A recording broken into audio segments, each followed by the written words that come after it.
உங்கள் அனைவரையும் ஆண்டவர் இயேசு கிறிஸ்துவின் திருநாமத்தினாலே வாழ்த்துகின்றேன். இந்த நாளில் நாம் சிந்திக்கின்ற திருமறை வசனம் யோவான் 6 அதிகாரம் 48, 49, 50. ஜீவ அப்பம் நானே.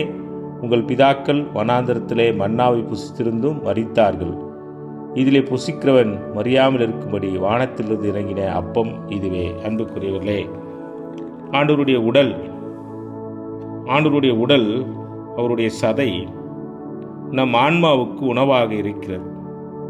அதை நம்முடைய நற்கருணையில், திருவிருந்து வழிபாட்டில், சாக்கிரமந்தில் மிக மையப்படுத்துகிறோம். இது என்னுடைய உடல்,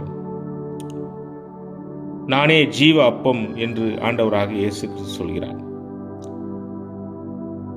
மன்னாவை உட்கொண்டவர்கள் பசியாறினார்கள். உடலுக்கு வலிமை தந்தது. அவருடைய வாழ்க்கை நீடிக்கவில்லை. ஆனால் அது மறுவுலக வாழ்வுக்கும் வழியை உருவாக்கவில்லை.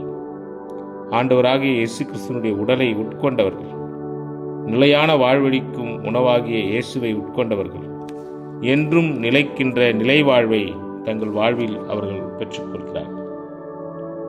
ஆண்டவர் வாழ்வு தரும் உணவாய் இருக்கிறார்.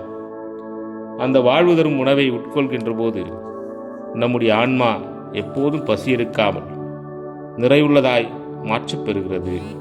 ஆண்டவர் இந்த நாளில் நமக்கென்று ஆசீர்வாதத்தை அளிப்பாராக.